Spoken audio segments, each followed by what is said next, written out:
yesterday I was reading, I'm in Deuteronomy, and I was reading, this is Deuteronomy 20 or 32, and it's the Song of Moses.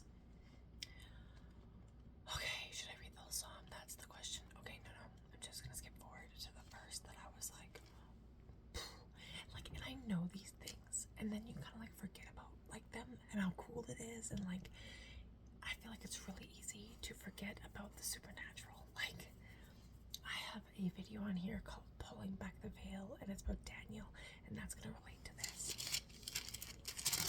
Okay, so it says, ask your father, and he will show you your elders, and they will tell you when the Most High gave the nations their inheritance. When he divided mankind, he fixed borders of the peoples according to the numbers of the sons of God. But the Lord's portion is his people, Jacob his allotted inheritance. Okay, did you guys catch that? I had to read that, and I was like, the sons of God. The sons of God, not the sons of men. Who's the sons of God? We know from back in Genesis that the sons of God are the ones that saw daughters of women and made the Nephilim. So they're angels, they're angelic beings. So he divided fixed borders of the people according to the number of sons of God. So there are angelic beings that we don't see ruling areas and like provinces and territories. And it might not be, I don't know, it might not be like how we have our borders set up. But that means that there's a principality over Canada. There's a principality over the US. Who knows, maybe the US and the Canada one is the same principality. Like, we don't know what the borders look like. But God very clearly explains what Israel's border looks like and who is leading. So all these, it reminds me of like, when I read it, I was like, this makes me think of Risk. Did you guys ever play Risk? Okay, so in the game of Risk, you are trying to gather all the nations and be ruler of the world, right? It's like all these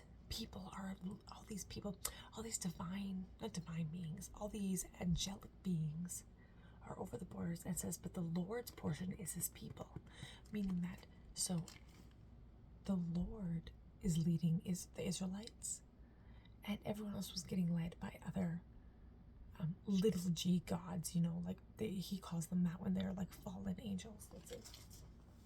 Okay, then I had to do some digging because I've read this before and it never clicked. But listen, okay, so the ESV is the version that I'm reading right now, and the English Standard Version is based on the Dead Sea Scrolls and the Septuagint, which is the really old Greek Bible. When the Most High gave the nations their inheritance, when he divided mankind, he fixed borders of the people according to the number of sons of God. Now, New King James and King James is based on the Masoretic text, and it says he set boundaries of the peoples according to the number of children of Israel. We're going to circle back to that. Why does it change, you know? And then the Septuagint, so the ancient Greek translation, says according to the number of angels of God. So which one is it? Which one is it? The Masoretic text, the traditional Hebrew, text most used in most older Bible translation says children of Israel. I'm so sorry, I hope that wasn't too loud. I hit the mic. Okay, sorry. But the Dead Sea Scrolls and the Septuagint, older and arguably more accurate manuscripts, say sons of God or angels of God. So modern scholars mostly agree that the original probably reads sons of God.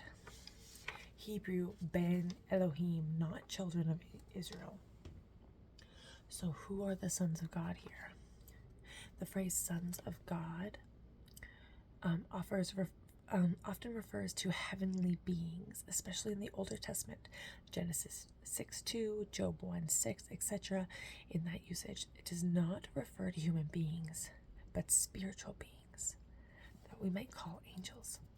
So in Deuteronomy 32:8, It likely means when God divided the nations, like think Tower of Babel, he assigned oversight of these nations to certain heavenly beings. So does this imply to powers and principalities and ruled nations? Yes. Yes. This is confirmed in other parts of the Bible. If you look at Daniel 10:13, it says, "The prince of the kingdom of Persia withstood me 21 days. But Michael, one of the chief princes, came to help me." That prince of Persia is understood to be a spiritual entity, not a human prince. Also in Ephesians 6:12, "For we do not wrestle against flesh and blood, but against rulers and against authorities and against cosmic powers over this present darkness." Paul is clearly referring to spiritual beings over the reigns and realms of what many call principalities and powers. So what does this all mean? Here's the big picture. At Babel, Genesis 11, God scattered the nations and assigned heavenly beings, sons of God, to oversee them. But these beings later rebelled. It's hard to tell. They must have later rebelled. Becoming corrupt and leading nations astray. This lines up with the fallen gods, little g gods, described in Psalm 82, meaning Yahweh himself remained directly over Israel. I just thought that was really cool. I love, like, you forget about the supernatural, and then when you think about it, you're like, whoa, like, right now, there are beings we cannot see. We can't see. It's so cool. Anyways, okay, this was a short one, but I hope you guys got something out of it. I hope it just reignited your flame to study the Bible, to look into it, because it's so cool. Like, you know, people are like, oh, what are UFOs? They're probably demons. You know, oh, there was giants back in the day. There's these weird skulls that archaeology has found. Where are those from? Can the Bible explain that? Yeah, Nephilim. You know, it's all in the Bible. It's all a supernatural book. So cool. And just like, it like ignites my love of reading it, because I'm just reading through. I don't know what God is going to show me. And I'm like, wow, yes, give me more of that. I want to know more about how amazing and cool you are, God. Okay. I pray that this just, like I said, reignited that interest in looking into the supernatural, biblical supernatural.